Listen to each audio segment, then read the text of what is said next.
Did medieval queens truly rule from gilded cages? Were their lives all about embroidery and quiet devotion? Or did the royal chambers simmer with ambition, betrayal, and cutthroat rivalries between the most powerful women of their age?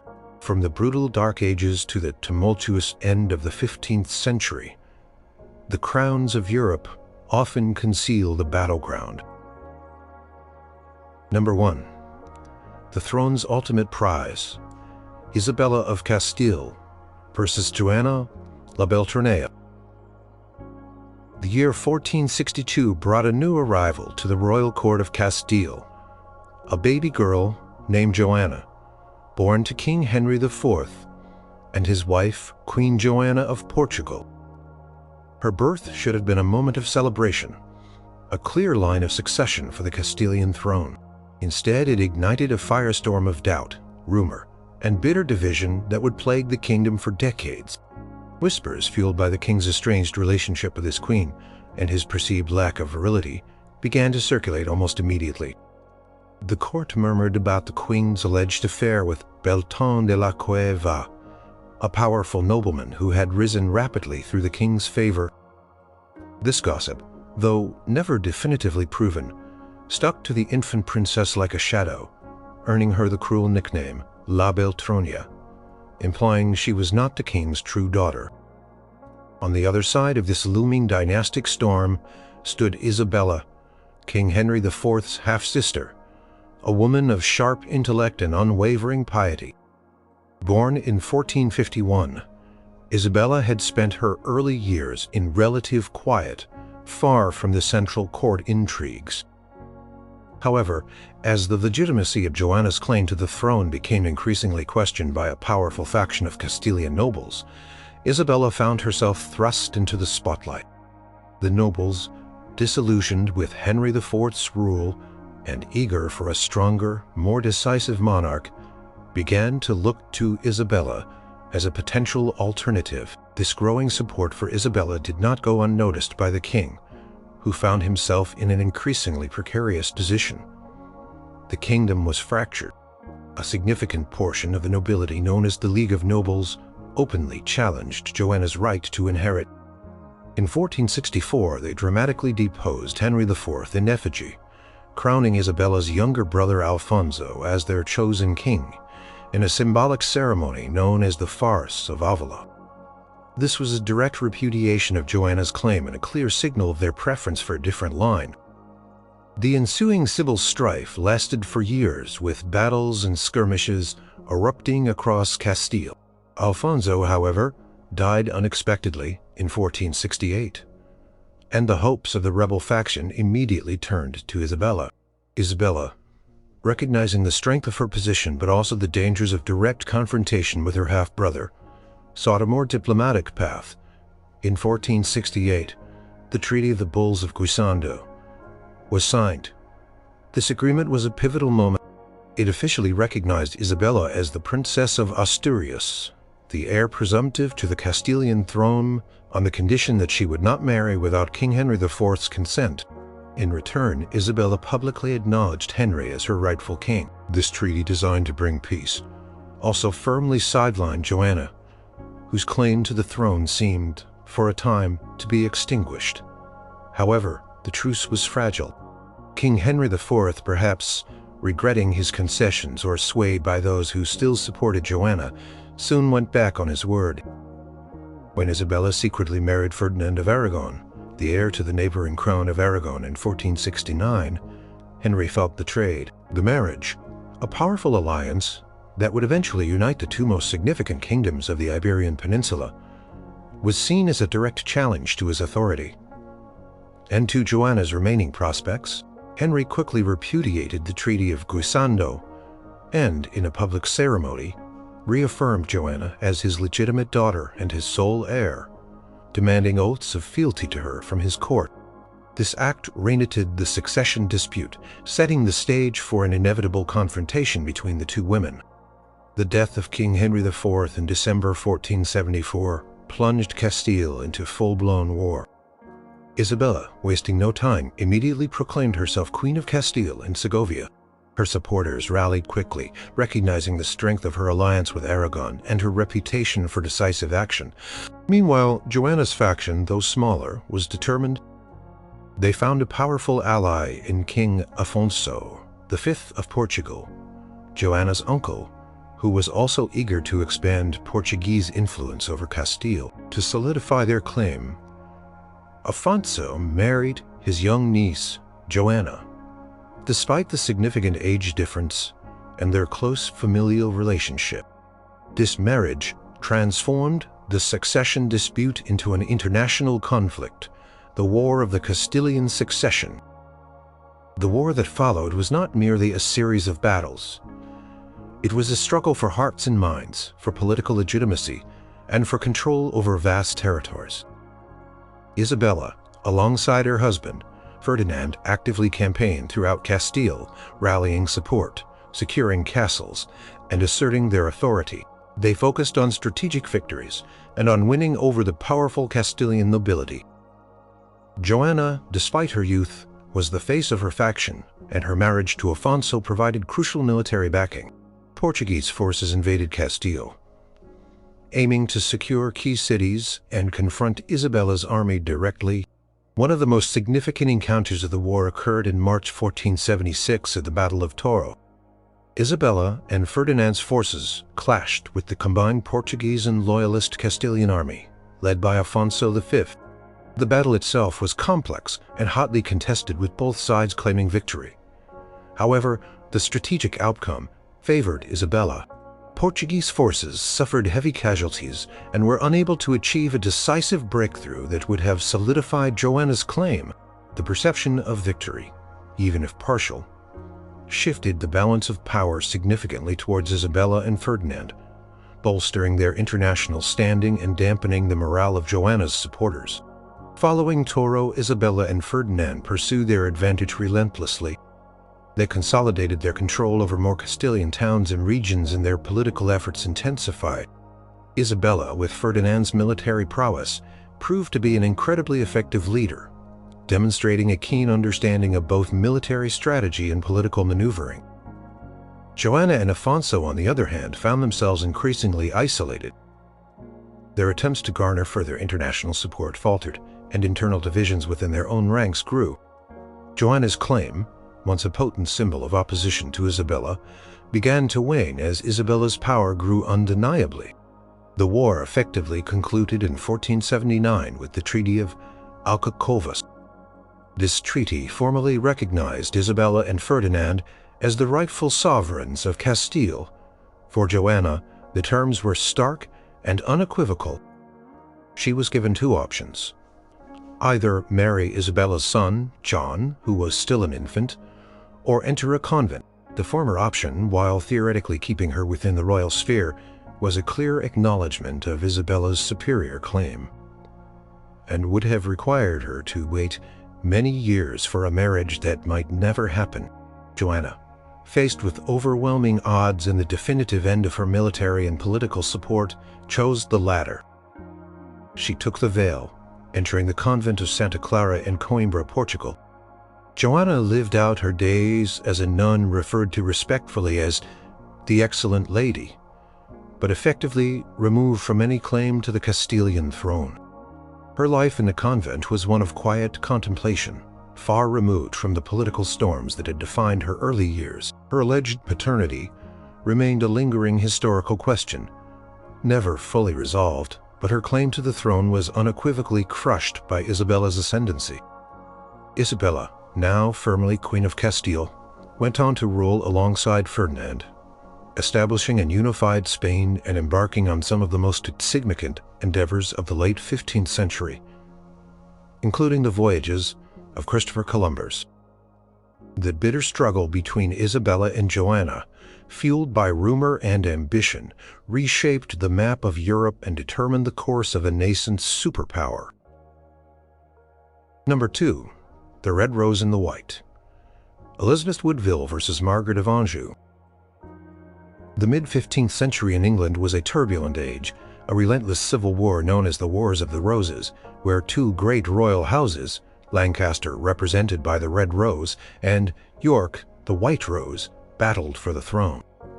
At the heart of this bloody conflict stood two formidable queens, each fighting for her husband, her son, and her very survival. Margaret of Anjou, queen of the Lancastrian King Henry VI, embodied the fierce determination of a dynasty clinging to power. Elizabeth Woodville, queen of the Yorkists, King Edward IV, represented the audacious rise of a new power. An unexpected queen in a volatile world. Their rivalry was not merely political. It was deeply personal, interwoven with the fates of their families and the future of England. Margaret of Anjou arrived in England in 1445, a young French princess destined to marry the pious, gentle, and often frail King Henry VI. Initially, she found herself navigating a court dominated by powerful men struggling to assert her influence. However, as Henry's mental health deteriorated and his grip on the kingdom weakened, Margaret stepped into the breach, becoming the de facto leader of the Lancastrian cause. She was fierce, intelligent, and unyielding, earning her the nickname the She-Wolf of France. From her enemies, a testament to her tenacity. She gave birth to a son, Edward of Westminster, in 1453, a clear heir, but his birth also brought increased pressure and the threat of Henry's rival Richard, Duke of York. The first major clash came in 1455 at the First Battle of St. Albans, where Richard of York effectively seized control of the king. From that point, Margaret became the driving force behind the Lancastrian resistance. She rallied, support-raised armies, and personally led campaigns, refusing to cede an inch to the Yorkists. She was a constant presence on the battlefield or close to it, urging her supporters forward. The Lancastrian cause for many became synonymous with Margaret's unwavering fight to protect her husband's throne and her son's inheritance. Then, in 1461, the tide dramatically turned. Edward, the monarchic and militarily brilliant son of the deceased Richard of York, decisively defeated the Lancastrians at the Battle of Towton, one of the bloodiest battles on English soil. Henry VI and Margaret were forced into exile, their son Edward accompanying them. Edward was crowned king. Edward IV and the Yorkist triumph seemed complete. Margaret, however, refused to be defeated. From Scotland, and later from France, she continued to scheme and gather support, seeking foreign aid and alliances to regain what she believed was rightfully hers. She was a queen in exile, a constant threat across the Channel. It was during this period of Yorkist dominance that Elizabeth Woodville entered the scene. Born into a gentry family, she was a widow with two young sons from her first marriage to a Lancastrian knight. Her social standing was respectable, but certainly not royal. Her secret marriage to King Edward IV in 1464 sent shockwaves through the English court. Edward had bypassed traditional royal marriage negotiations, choosing a commoner bride over a more politically advantageous match with a European princess. This scandalous union immediately alienated many of the established nobility who viewed Elizabeth's family as upstarts. Her relatives, particularly her father and numerous siblings, quickly gained wealth, titles, and influence, further fueling resentment among the traditional aristocracy. The stark contrast between the two queens, Margaret, the battle-hardened, fiercely proud French princess fought to restore a besieged dynasty, Elizabeth, the English commoner, navigated the perilous waters of a new court, her position precarious due to her unconventional rise and the perceived greed of her family. Margaret saw Elizabeth as an illegitimate queen, a symbol of the Yorkist usurpation. Elizabeth, though she never faced Margaret in person, lived under the constant shadow of Margaret's relentless efforts to overthrow her husband. Margaret's persistence paid off in 1470. She managed to secure a remarkable alliance with Richard Neville, Earl of Warwick, the powerful kingmaker who had been instrumental in placing Edward IV on the throne, but had since fallen out with him partly over the Woodville family's ascendancy. This improbable alliance led to a brief Lancastrian restoration with Henry VI, briefly reinstated as king. Edward IV and Elizabeth were forced to flee. Elizabeth, pregnant, sought sanctuary in Westminster Abbey, where she gave birth to her son, the future Edward V, amidst great uncertainty. This was a direct, palpable blow to Elizabeth's newfound security. The Lancastrian triumph was short-lived.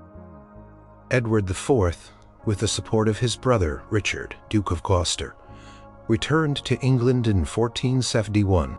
He swiftly defeated and killed Warwick at the Battle of Barnet. Just weeks later, in May 1471, the decisive Battle of Tewkesbury sealed the Lancastrian fate. Margaret of Anjou, who had finally returned to England with her son, saw her army utterly crushed. Her beloved son, Prince Edward, the heir for whom she had fought so tirelessly, was killed during or immediately after the battle. This devastating loss broke Margaret's spirit. Shortly thereafter, Henry VI died in the Tower of London, officially recorded as having died of pure displeasure and melancholy, though many suspected foul play. With her husband and son dead, Margaret of Anjou's cause was utterly extinguished. She was captured and imprisoned, eventually being ransomed by King Louis XI of France in 1475. She spent the remainder of her life in France, a tragic figure, her immense struggles yielding no victory. The Wars of the Roses had for a time ended, and Elizabeth Woodville's position as queen seemed secure. However, Elizabeth's hard-won stability proved fleeting. After Edward IV's sudden death in 1483, her sons, the princes in the Tower, were declared illegitimate and disappeared, victims of the ruthless political machinations of Edward's brother, Richard, Duke of Gloucester, who seized the throne as Richard III. Elizabeth, stripped of her sons and her power, was forced to seek sanctuary. Again, her Woodville family was systematically dismantled. The bitter rivalry between Margaret and Elizabeth had scarred the kingdom and consumed their lives, leaving both women to witness the destruction of their families and the unraveling of their dreams of secure dynastic power. The Red Rose and the White had battled to mutual exhaustion, leaving a trail of blood and shattered ambitions. Number 3. The power behind the throne. Blanche of Castile versus Isabella of Angoulême. The early 13th century in Europe was a period of shifting alliances, feudal complexities, and powerful royal women who often held the reins of power. In France, the Capetian dynasty was steadily consolidating its authority, while across the Channel, England was grappling with the aftermath of Magna Carta and the tumultuous reign of King John. Amidst this backdrop, two queens, Blanche of Castile and Isabella of Angoulême, found themselves locked in a rivalry rooted in dynastic claims, territorial determination of mothers to secure their children's futures. Their conflict was less about direct confrontation on a battlefield and more about political maneuvering, asserting authority, and the delicate balance of feudal loyalties. Blanche of Castile, born in 1188, was a granddaughter of the formidable Eleanor of Aquitaine. She married Louis VIII of France in 1200, a politically advantageous union that tied the French royal house to the Castilian crown. From the outset, Blanche displayed a keen political mind and a strong will, traits that would define her long and influential career. When Louis VIII died prematurely in 1226, Blanche was left as regent for her 12-year-old son, King Louis IX. This was a precarious position, as the French nobility, ever keen to assert their independence, saw the minority of the young king as an opportunity to challenge royal authority. Blanche, however, proved to be an exceptionally capable regent, her determination to protect her son's kingdom clashing with the ambitions of various rebellious barons. Across the border in the unruly county of Angoulême lived Isabella of Angoulême, a woman whose beauty and volatile temperament had already made her a figure of controversy. Born around 1188, she had been betrothed to Hugh X of Lusignan, a powerful nobleman from Poitou, a territory that bordered the French royal domain. However, in 1200, King John of England, in an act of political opportunism and personal infatuation, snatched Isabella from her betrothal and married her himself. This act not only alienated Hugh of Lusignan, but also provided a pretext for King Philip Augustus of France to declare all of John's French lands forfeit, leading to the loss of Normandy and other territories to the French crown. Isabella, though Queen of England and mother to King Henry III, found her personal life deeply intertwined with the shifting Anglo-French power dynamics.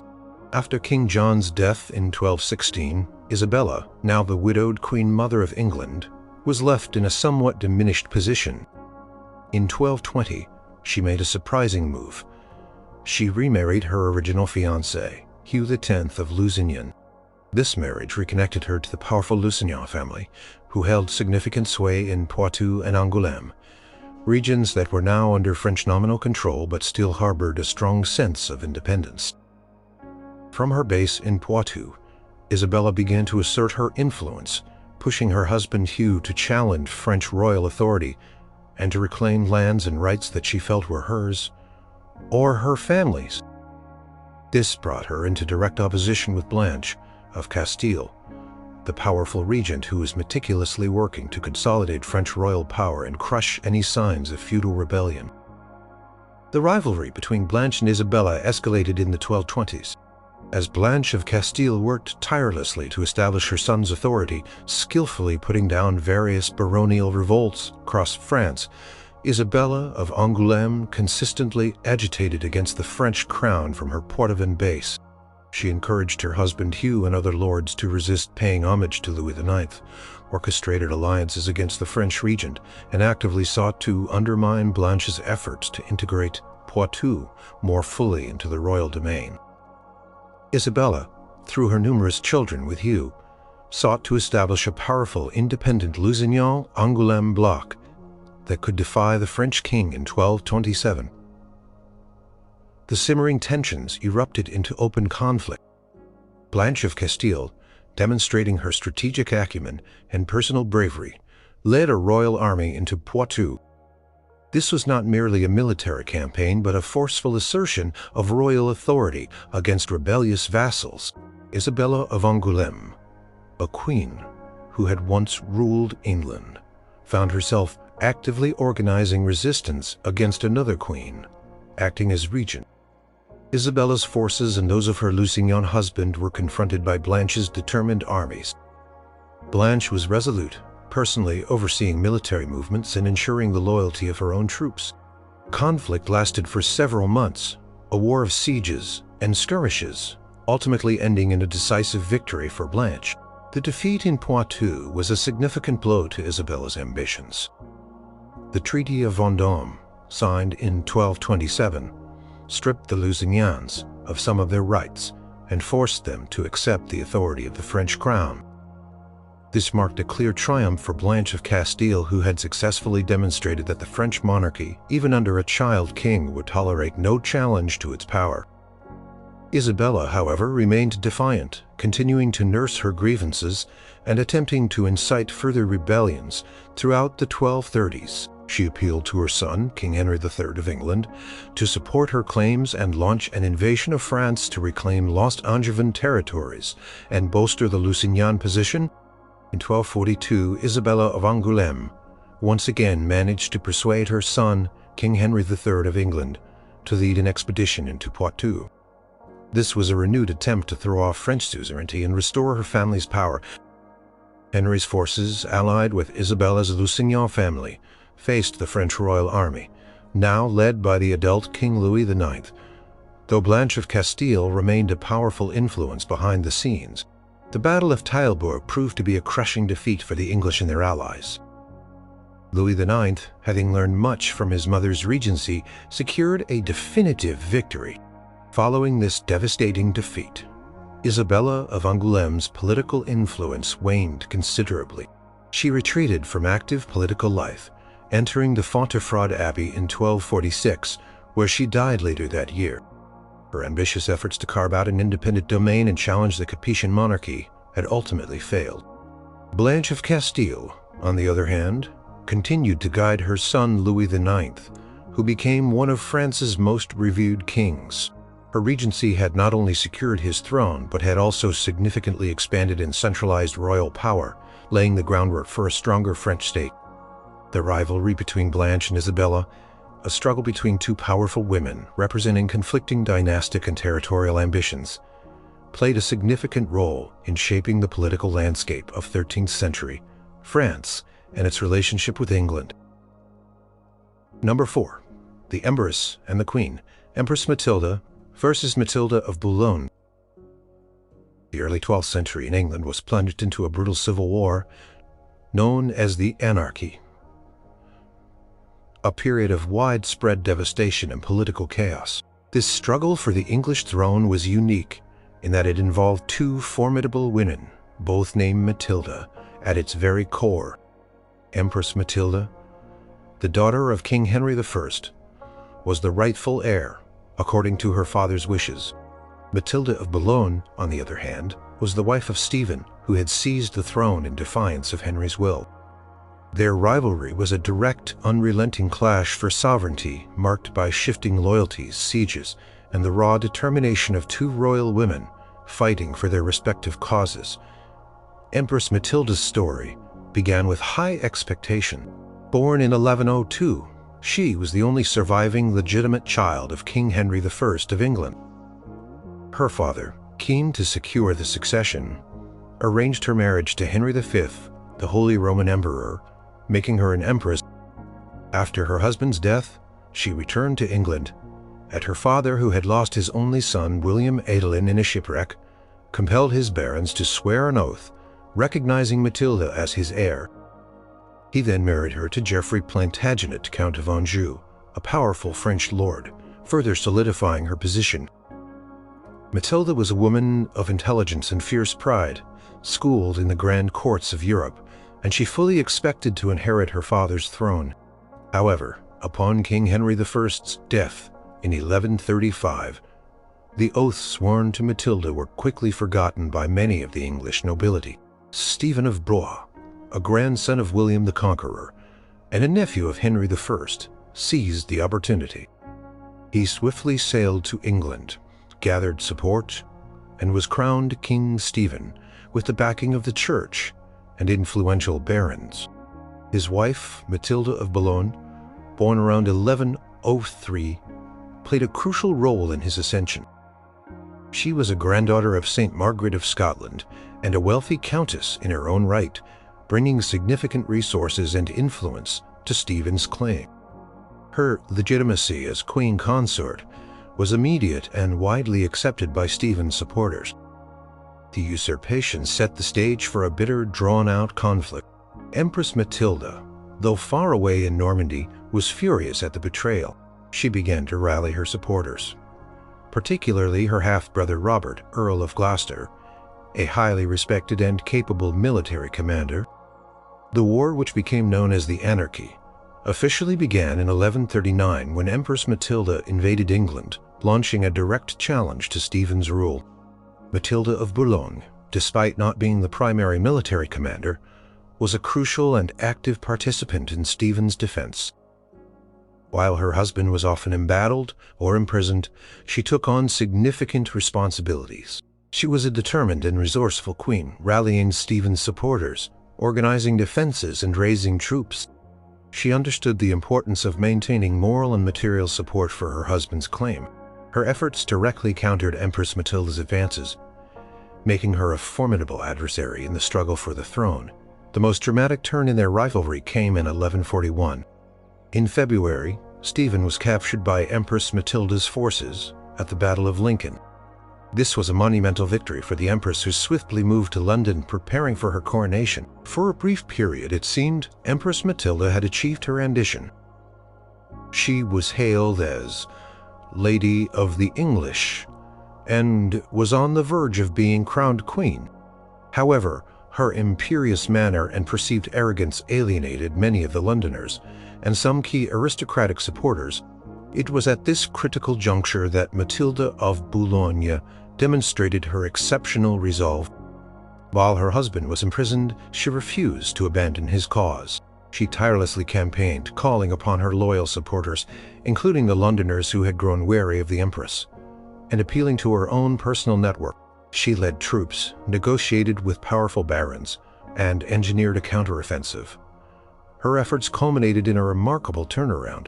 In September 1141, at the rout of Winchester, Matilda, including the London militia she had rallied successfully, trapped and captured Robert of Gloucester, Empress Matilda's crucial military commander and half-brother. This capture was a game-changer. The two captured leaders, Stephen and Robert of Gloucester, were the most important prisoners on either side. A prisoner exchange was negotiated, and Stephen was released in return for Robert. This single act, largely orchestrated by Matilda of Boulogne, saved her husband's kingship and dashed Empress Matilda's immediate hopes of claiming the throne. The civil war resumed with renewed ferocity. The conflict dragged on for years. Empress Matilda established her court in Oxford, and later in Devizes, maintaining a stronghold in the west of England, while Stephen and Matilda of Boulogne held the southeast. There were numerous sieges, small battles, and a general breakdown of law and order across the kingdom. Matilda of Boulogne continued to play a significant role in her husband's administration and military efforts, demonstrating her steadfast commitment to his cause. She personally raised money and troops, acting as a crucial pillar of the royal government during a time of extreme instability. Matilda of Boulogne died in 1152, still fighting for her husband's claim. Her dedication had kept Stephen on the throne through years of relentless civil war. Her personal efforts had saved him from ultimate defeat in 1141. Empress Matilda, though she outlived her rival, never achieved her lifelong ambition of being crowned Queen of England. The war finally drew to a close in 1153 with the Treaty of Wallingford, which recognized Stephen as king for the remainder of his life, but named Empress Matilda's son Henry Plantagenet, the future Henry II. Thus, the struggle between the two Matildas, a fierce and personal contest for the crown, ended not with a clear victory for either woman, but with a compromise that ultimately placed the lineage of Empress Matilda on the throne. Matilda of Boulogne's efforts had secured her husband's reign until his death, while Empress Matilda's tenacity ensured her son inherited what she believed was rightfully hers. Their rivalry fought through a proxy war of their male relatives, devastated England, but also coquetted the extraordinary power and determination of these two queens. Number 5. The Blood Feud. Fredegund versus Brunhilda. In the brutal, often savage landscape of the Merovingian Frankish kingdoms of the late 6th century, a rivalry unfolded between two queens that was so intense, so enduring, and so ruthlessly personal. It reads like a dark epic. Fredegund, Queen of Neustria, and Brunhilda, Queen of Austrasia, waged a dynastic blood feud that spanned decades, leaving a trail of murder, treachery, and war across Gaul. Their story is a chilling testament to the lengths to which queens, driven by ambition, revenge, and the survival of their lineage, would go in an age of unchecked power and violence. Brunhilda was a Visigothic princess, daughter of King Athanagild of Spain, renowned for her beauty and intelligence. In 567 she married Sigebert, the first king of Austrasia, one of the 4 major Frankish kingdoms. Her marriage was a significant political alliance, and she brought an air of sophistication and administrative skill to the Frankish court. She quickly became a powerful figure, influencing her husband's rule. Around the same time, Sigebert's brother, Chilperic, the first king of Neustria, married Brunhilda's sister, Galswin. This was meant to further solidify peace between the Frankish kingdoms. However, Chilperic was infatuated with Fredegund, a low-born servant or concubine who had already borne him a child. Chilperic quickly cast aside Galswin, and shortly thereafter, Galswin was found strangled in her bed, possibly on Chilperic's orders or at Fredegund's instigation. Fredegund then swiftly married Chilperic and became Queen of Neustria. Galswin's murder was the spark that ignited the long and bloody feud between Fredegund and Brunhilda. Brunhilda was consumed by grief and a burning desire for revenge for her sister's death. She demanded justice and the return of Galswin's dowry, which included several rich cities. Sigebert, incensed by the treatment of his sister-in-law and the insult to his wife, launched a war against Chilperic and Fredegund. This was not just a conflict between kings, it was a deeply personal vendetta, driven by two queens. The conflict escalated rapidly. In 575, Sigebert achieved a major victory against Chilperic and was on the verge of taking control of Neustria. Fredegund, however, orchestrated a cunning plot. She sent two assassins, disguised as royal servants, to Sigebert's camp, where they murdered him. Brunhilda was captured and imprisoned. This act of regicide, widely attributed to Fredegund's machinations, horrified many. Brunhilda, though captured, was a survivor. She eventually escaped her captivity and fled back to Austrasia. Her young son, Childebert II, inherited the Austrasian throne, and Brunhilda, now a queen mother and regent, renewed her quest for vengeance against Fredegund and Chilperic. She wielded significant power in Austrasia, guiding her son and working tirelessly to undermine Fredegund's influence and bring down the Neustrian kingdom. The feud continued through a series of wars between Austrasia and Neustria, fueled by the relentless hatred between the two queens.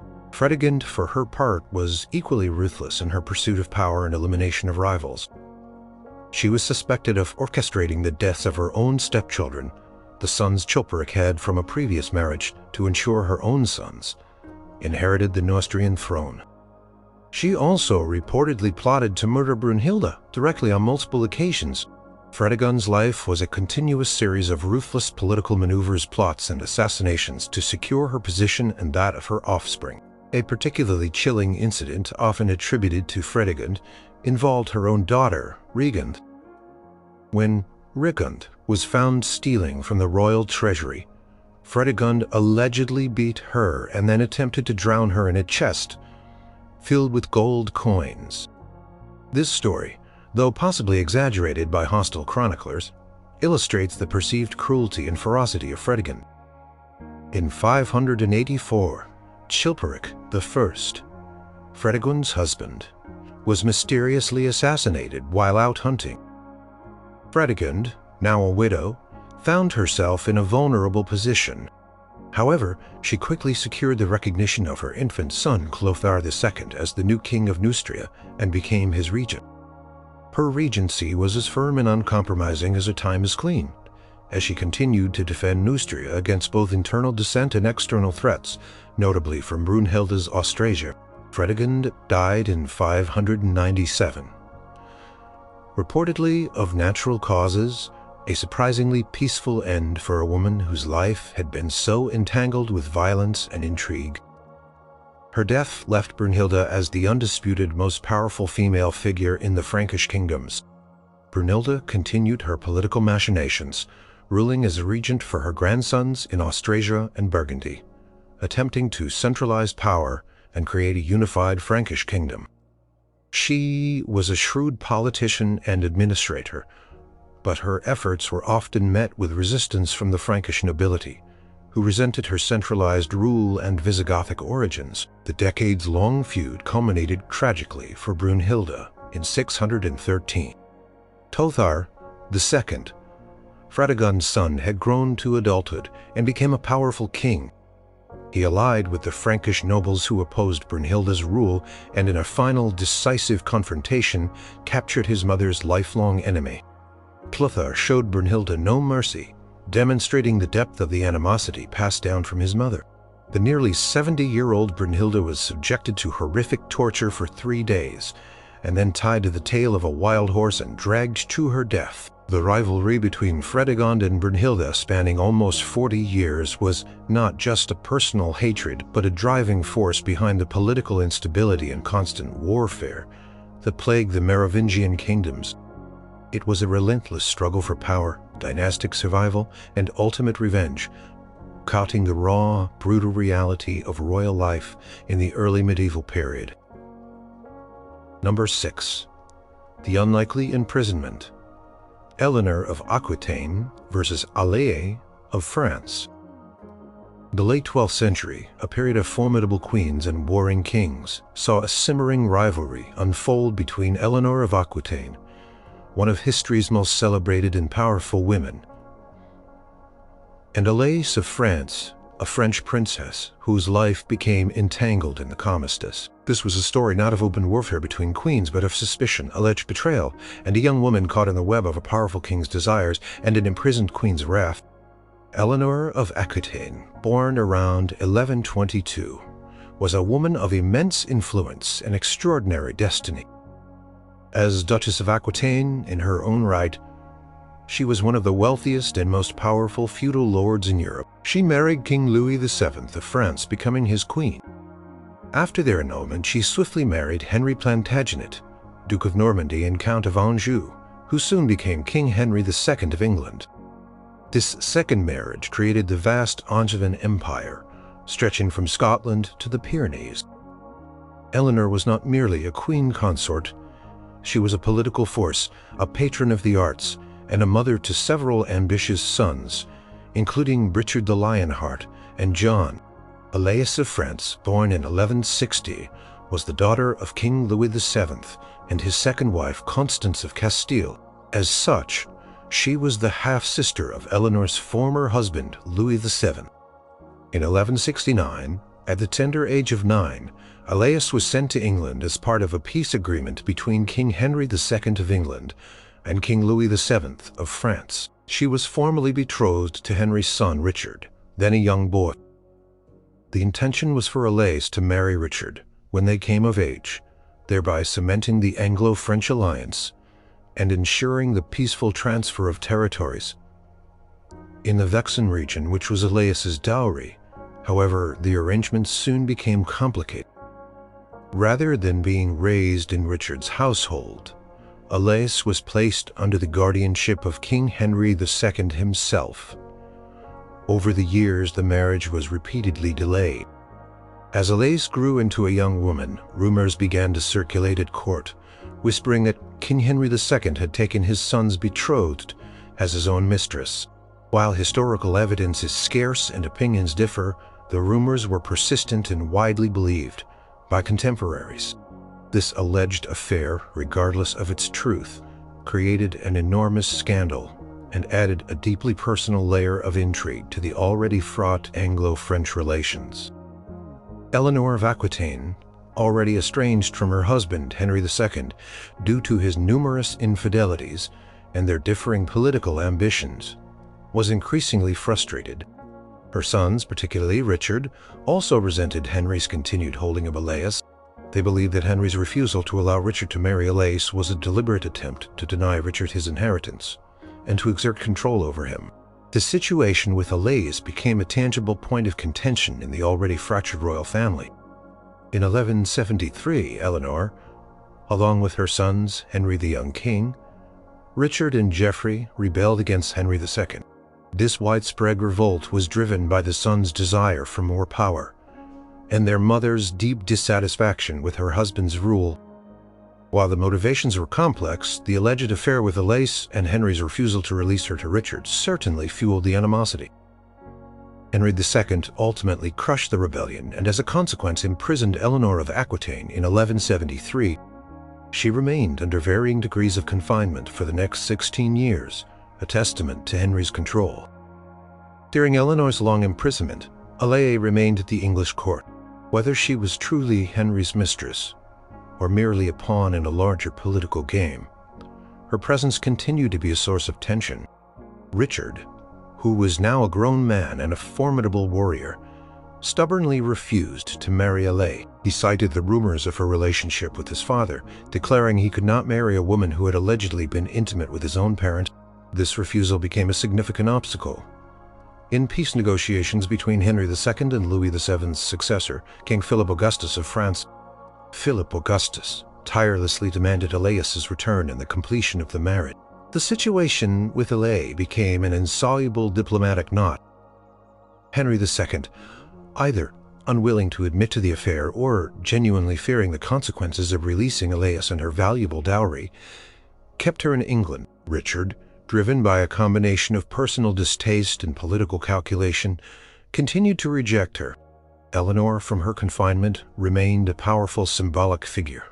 and the situation around Alais only highlighted the dysfunction and alleged moral failings of Henry's court, justifying Eleanor's earlier rebellion in the eyes of many.